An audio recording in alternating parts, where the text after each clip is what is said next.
Halaman 43 bagian ka-opat. Ieu tah. Bismillahirrahmanirrahim.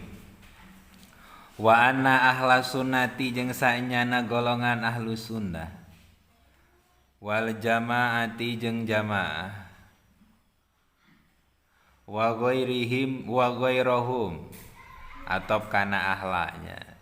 Jeung saliyana ahlu sunnah wal jamaah eta ajma'u ngumpulkeun saha ahlu sunnah wal jamaah eta ajma'u ngumpulkeun saha ahlu sunnah wal jamaah kulluhum tegesna sakabehna ahlu sunnah wal jamaah ala adami jawazil amali luhureun atau kana luhureun henteu kengingna ngamalkeun bil hisabi kalawan hitungan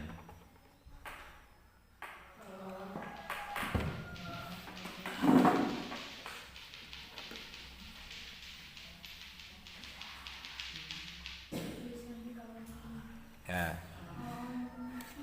Ziyadatun ari ieu eta aya hiji tambahan. Ziyadatun ari ieu eta aya hiji tambahan. Li anna syari'a karana saenyana Kanjeng Nabi anu nyandak syariat. Karana saenyana Kanjeng Nabi anu nyandak syariat eta lam ya'mur henteu parentah saha asyari saha sret. Bihi kalawan itu hisab bihi kalawan itu hisab ta luhureuna hadza ari ieu ada mujawazil amal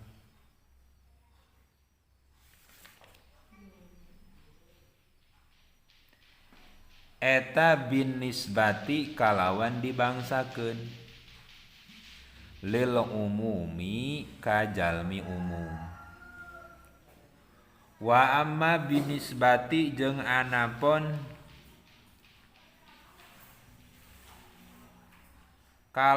kalawan dibangsakeun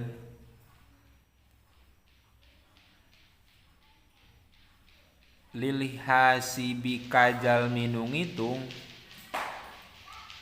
nafsihi tegesna awak sorangana hasib sret tegesna awak sorangana hasib wa talamidhihi jeung pirang-pirang muridna hasib jeung pirang-pirang muridna hasib eta faqad jawazahu eta kho mangka jim pinggir di atas faqad jawazahu mangka bener-bener ngengingkeun kana itu jawazil amal taluhureun kurung bener-bener menangkeun kana itu jawazil amal saha al imam Syafi'i imam Syafi'i wahdahu halna nyorangana sret halna nyorangana Syafi'i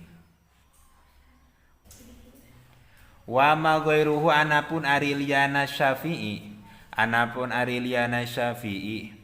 minal a'immati tina pirang-pirang imam eta sawaun sami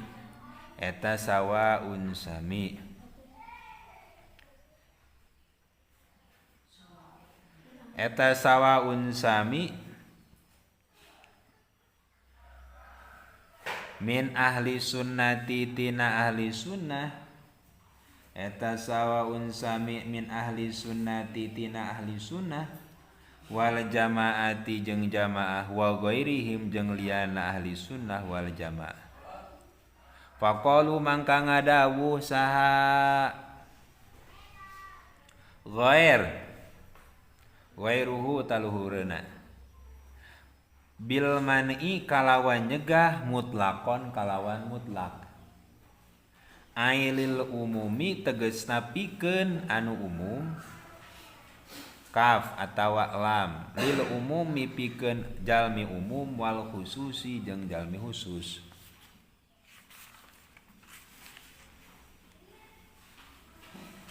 Wa annal ibrota jeung saenyana ibaratna fi subuti syahrai Ramadana dina tetepna 2 bulana Ramadan wa syawalin jeung syawal. Wauna teh aya tasdidanya berarti alfat. Wa syawalin jeung syawal eta biru yatil hilali kalawan ningali bulan la biwujudihi henteu kalawan wujudna hilal bil fi'li kalawan pagawean fil waqi'i dina kenyataana alladzi fi'lil waqi bil fi'lil waqi qad yu'rafu anu terkadang dikanyahokeun naon hilal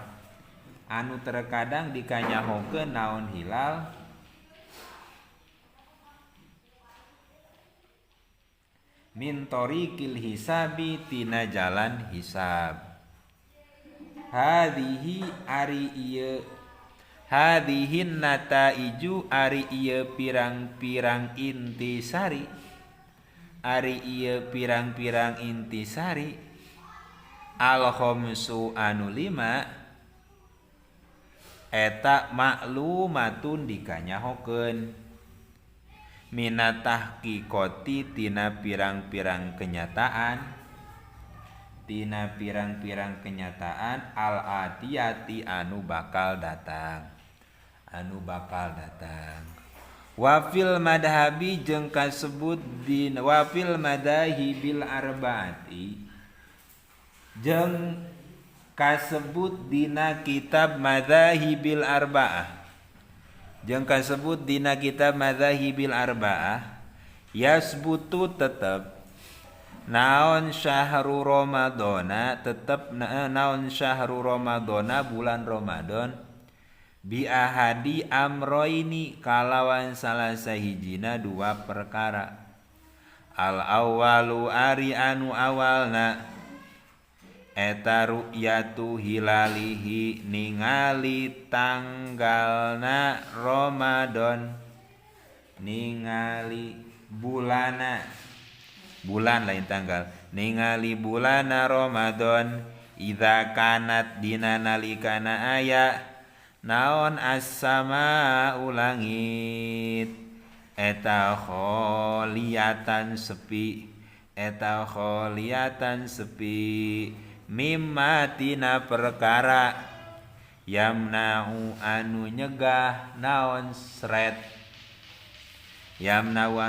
naon ma ar-ru'yata kana ningali min ghaimin nyatana mendung audukhonin atawa kabut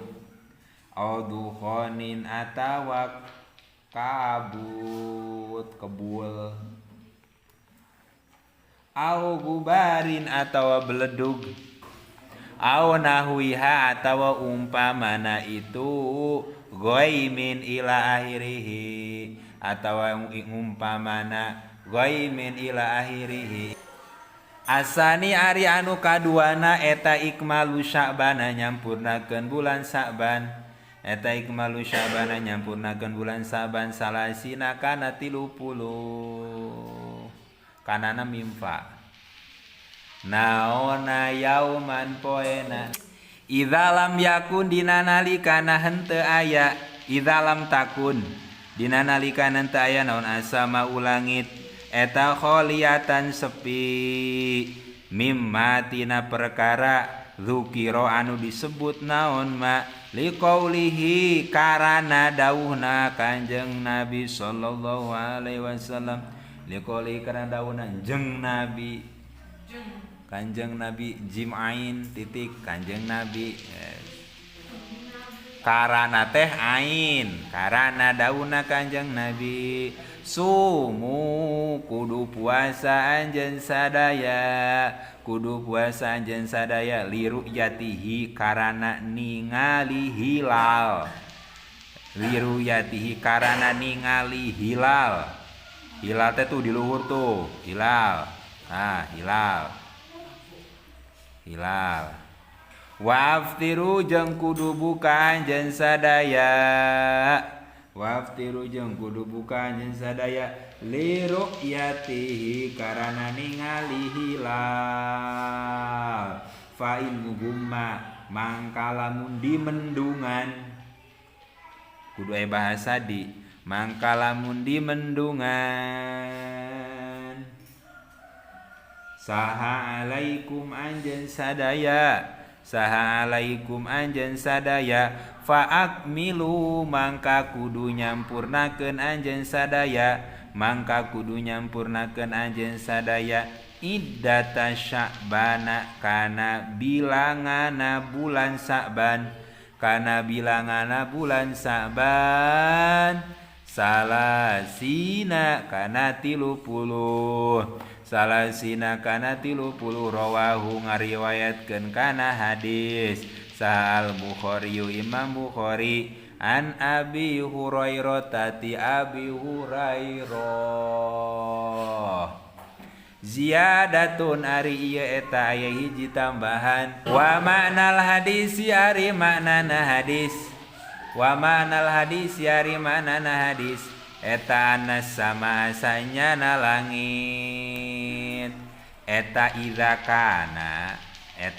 kana dina nalikana aya eta bisamai di langit naon goimun mendung fa inal marji'a maka saenyana tempat balikna fi dzalika dina itu idza kana as-sama bisamai tah tadi balina idza kana bisamai eta yakunu aya naon al marji'a eta ila sya'bana kana bulan Sya'ban bi makna anu kamilahu kalawan mana yenta nyampurnakeun urang sadaya kana Sya'ban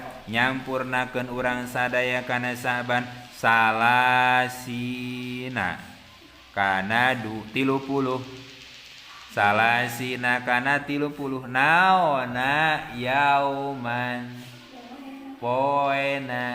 naona yauman poena bihi sulaukana kalawan sekirana lamun aya naon Sya'ban eta nakison kurang fihi sabina dina hitungan urang sadaya nu legi mangka nganggurkeun urang sadaya zalikan naqso kana eta kakurangan wa in kana jeung lamun aya naon Sya'ban eta kamilan sampurna wajaba mangka wajib naon as-saumu puasa wa hadhil qaidatu ari ieu qaidah eta wadoaha nyimpen kana qaidah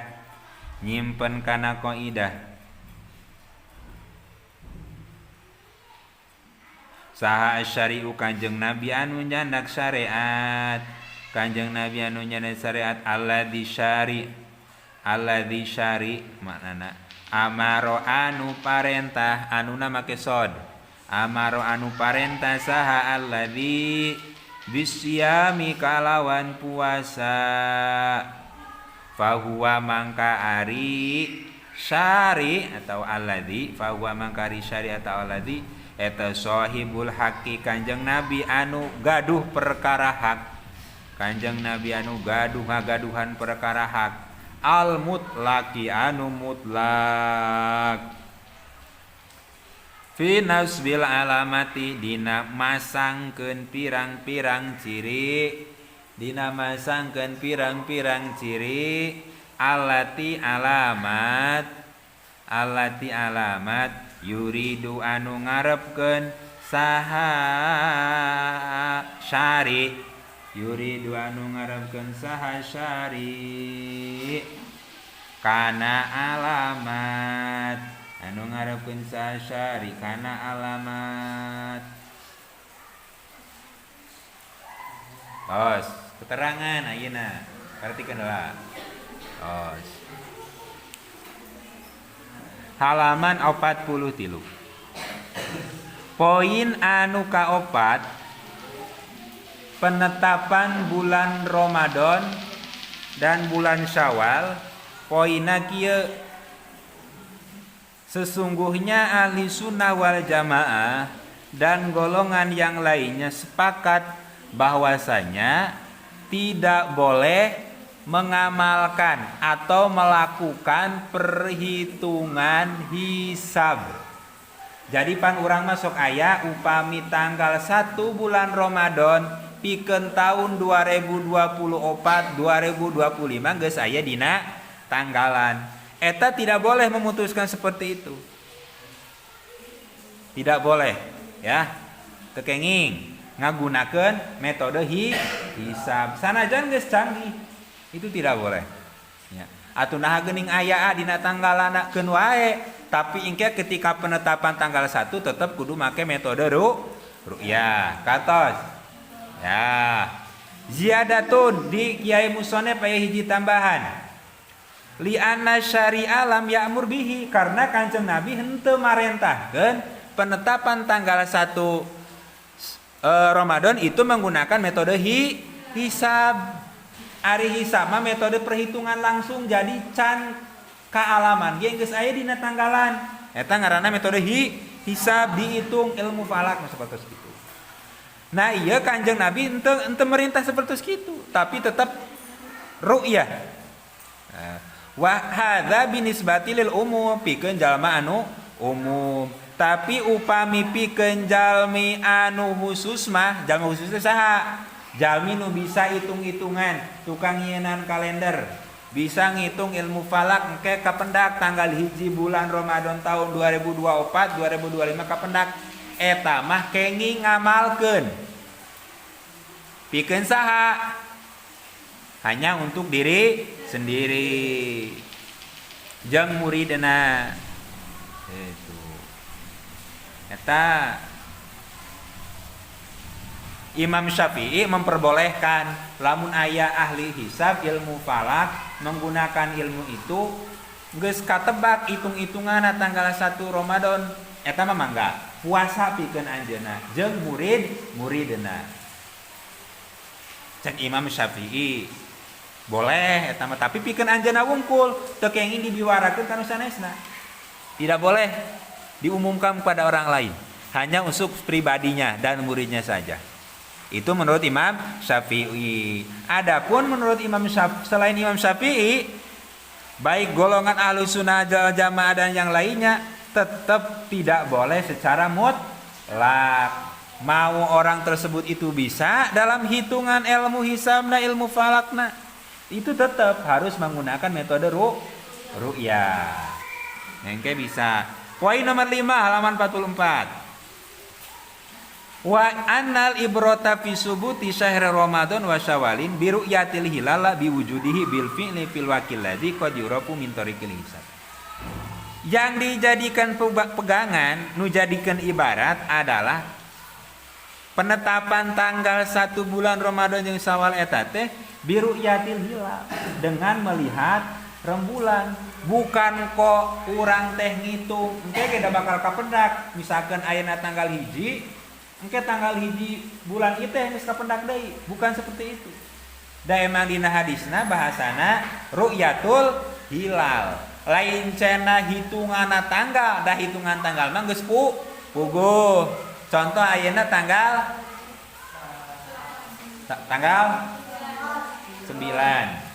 Engke tanggal 9 bulan Maret geus kapendak. bulan Rajab geus kapendak dingke ka ditu tuluy. Itu bahasana biwujudihi.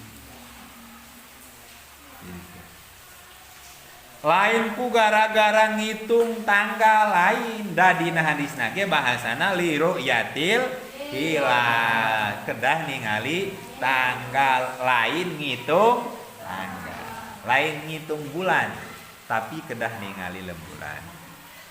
Hadihi nataijul khamsu ma'lumatun minat tahqiqatil atiyah. Intisari 5 ieu engke bakal dinyatakeun, bakal diringkeskeun dina keterangan anu bakal datang dina handapna. Jadi intisari nu 5 ieu pokok keterangan urang teh berpegang teguh bahwasanya penetapan tanggal 1 bulan Sa'ban dan tanggal 1 bulan Sa'ban. Tanggal 1 bulan Ramadan dan tanggal 1 bulan Syawal itu menggunakan metode ya. Tos paragraf anu wafil madahib dugi ka akhir. Tah dugi ka halaman 45 dugi Abi Hurairah. Keteranganna kieu. Dina kitab Madzhabul Arba'ah bahwasanya penetapan tanggal 1 bulan Sya'ban dan tanggal 1 bulan Ramadan tanggal 1 bulan Ramadan itu bisa ditetapkan dengan menggunakan salah satu dari 2 metode. Cuman ada 2 metodenya. Yang pertama dengan ru'yatul hilal, melihat rembulan. Idza kanat as-sama'u kholiyatan mimma yamna'ur ru'yah.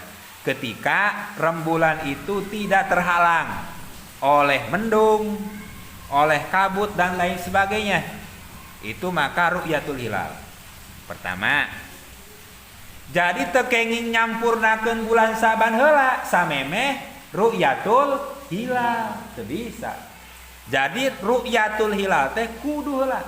Mun erek ngitung teh sanajan tas hiji 2 tapi kudu hitung hiji heula. Tekenging langsung 2. Jadi lamun erek penetapan tanggal 1 bulan Ramadan itu tetap harus menggunakan metode ya, tuh kada langsung nu penting mah tanggal 30 bulan Saban enjing puasa. Teu bisa. Kartos. Nah, jadi tetap harus metode yang pertama ru'yatul hilal. Yang kedua, asani ikmalu Sya'bana, disempurnakan hitungan bulan Saban menjadi 30 hari. Idza lam yakun as-sama'u kholiyatan mimma dzukira liqaulihi sumu li ru'yatihi wa aftiru li ru'yatihi.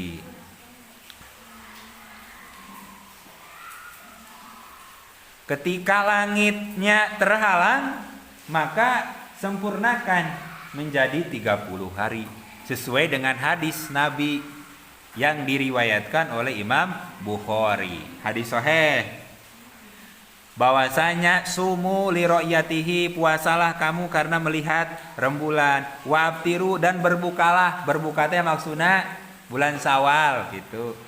Berbukalah kamu ketika melihat rembulan. Fa in gumma alaikum fa'akmilu iddata Sya'bana salat. Ketika rembulan tersebut tidak terlihat, maka sempurnakanlah bulan Sya'ban menjadi 30 hari. Tos eta keterangan paragraf eta dugi kadinya. Intisari dari poin tadi yang nomor 5. Halaman ke-45 paragraf tina ziyadatun dugi ka yuriduha. Kieu maksudna. Ziyadatun wa ma'nal hadis, nu dimaksud hadis ieu teh ketika langit itu mendung, terhalang oleh kabut, terhalang oleh debu dan lain sebagainya, maka keputusannya, marji'nya dikembalikan kepada bulan Sya'ban. Bulan Sya'ban, ieu teh bulan Sya'ban, nyampurnakeun tanggal 30 teh bulan Sya'ban. Sanes bulan Ramadan nya, bulan Sya'ban. Bimana anu kamilahu salasina yauman, disampurnakeun 30 hari, laukana nakison fi hisabina. Lamun emang bener-bener hitungan bulan Sya'bana aya kana 30. Lamun misalkan 28 wungkul mah nyantos we enjingna puasa. Kan dina bulan Hijriah ge aya 28 aya 30. Ari dina bulan Hijriah mah teu aya 30 hiji nya. Ayana 32 9. Ari Masehi makan 3 hiji aya, 30 aya, 29 aya, 28. Lamun emang tanggalna 30 pas tanggal 28 teu katingali maka disampunakeun kana 30. Wa in kana kamilan wajaba saumu wa hadhil qaidah wa du'a syari alladzi amara bisyam. Lamun emang misalkan ayeuna tanggal 30 nyantos enjing puasa. Teu kudu disampunakeun jadi 30 hiji. Kartos. Kartosnya jadi emang hitunganna lamun nanti hitungan 30 pas tanggal 28 ru'yatul hilal teu katingali maka disampunakeun kana 30. Lamun geus 30 mah nyantos enjing puasa. Kahartos. Jadi itu keterangan eta qala asy-syaikhu wallahu a'lam bishawab.